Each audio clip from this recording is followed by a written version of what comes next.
नमस्कार, India 360 degree में आपका स्वागत है। मैं हूं निशांत चतुर्वेदी। आज दिल्ली में इंदिरा गांधी इंटरनेशनल एयरपोर्ट पर 2 विमानों में बम की खबर से हड़कंप मच गया। दोपहर 1 बजे डीसीपी एयरपोर्ट के दफ्तर में 2 विमानों में बम के होने की खबर मिली। एयर इंडिया और जेट एयरवेज की फ्लाइट में बम की खबर मिलते ही एयरपोर्ट पर सुरक्षा एजेंसियों ने जांच शुरू कर दी। दोनों विमानों की तलाशी शुरू हुई। स्निफर डॉग की मदद से सुरक्षा बलों ने खोजबीन की। ताजा जानकारी मिलने तक विमानों में बम की खबर अफवाह निकली है, लेकिन यात्रियों के सामानों की तलाश जारी है।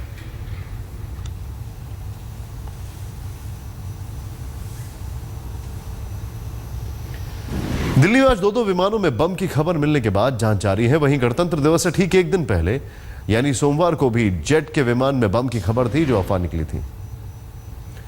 यानी अब यह समझा जाए कि 3 दिन में 3 विमान और 2 बार धमकी मिली है। सीधे तौर पर यह अगर किसी शरारती तत्व की हरकत है तो फिर उसको पकड़ा जाना चाहिए। आज तक संवाददाता अरविंद ओझा ने दोनों विमानों में आज हुई सुरक्षा से जुड़ी जांच का जायजा लिया।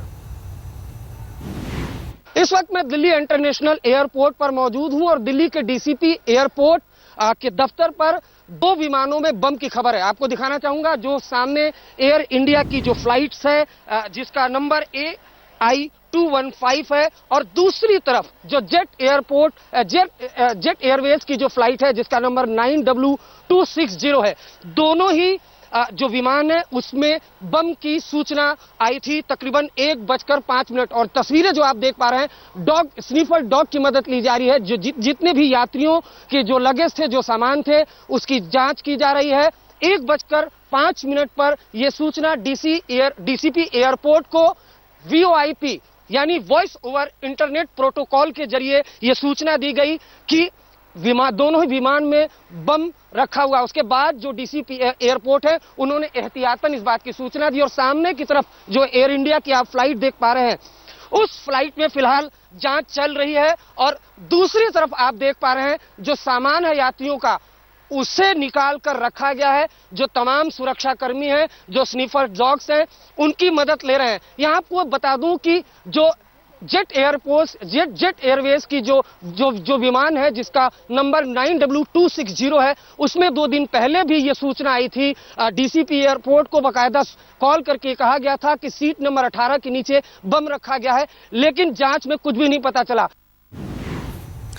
अभी इस वक्त ताजा हालात क्या है, आइए इसका एक बार जायजा लेते हैं। एयर इंडिया के विमान AI-215 में बम की खबर, जांच जारी है अभी।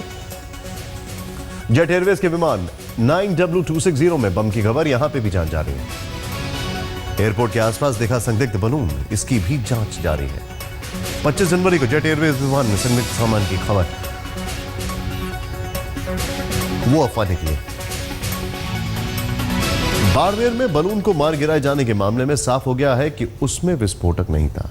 26 जनवरी को एयरफोर्स के लड़ाकू विमान सुखोई ने बलून को मार गिराया था। रक्षा मंत्री ने कहा कि यह पाकिस्तान से भारत विरोध दर्ज कराएगा, एयर स्पेस में यह भेजा जाएगा।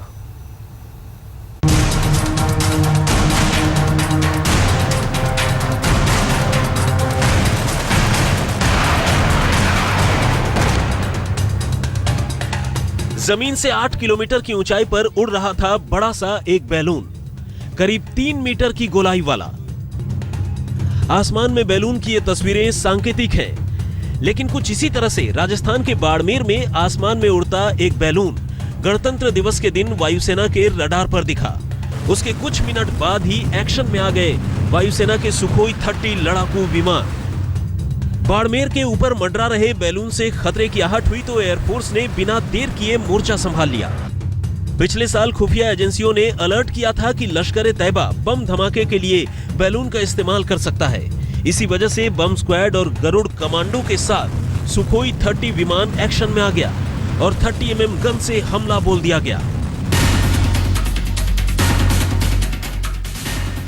मंगलवार को सबसे पहले बाड़मेर में पाकिस्तान की ओर से उड़कर आए संदिग्ध बैलून की खबर मिली।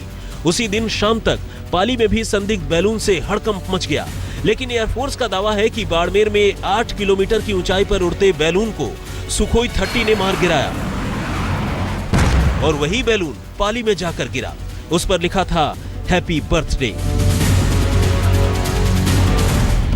पाली में वायुसेना के 2 हेलीकॉप्टर ने बैलून का पीछा किया। जमीन पर बैलून के गिरने के बाद उसका मलबा इकट्ठा कर जोधपुर एयरबेस ले जाया गया। जांच के दौरान साफ हो गया कि बैलून में विस्फोटक नहीं था और न ही कोई खुफिया कैमरा लगा था। एयरफोर्स का कहना है कि ये अज्ञात बैलून था जो जैसलमेर की ओर बढ़ रहा था। सुरक्षा वजहों से उसका पीछा कर उसे मार गिराया गया। मलबे की जांच में कोई खतरनाक चीज अब तक बरामद नहीं हुई है। बैलून को मार गिराए जाने के बाद बाड़मेर के बायतू इलाके में भी दहशत थी। लोहे के कुछ कोन भी मिले थे। एयरफोर्स अब जांच में जुटा है कि बैलून पाकिस्तान के मौसम विभाग का था या फिर किसी की शरारत थी। वायुसेना जल्द ही इस मामले में एक रिपोर्ट मुख्यालय को सौंपेगा। दिल्ली से मनजीत सिंह नेगी के साथ शरद कुमार, जयपुर, आज तक। खेलकर हमारे साथ है पंकज, पूरी खबर बताएं। पंकज, पूरी खबर बताएं। ये देखिए आप शनि शिंगणापुर जो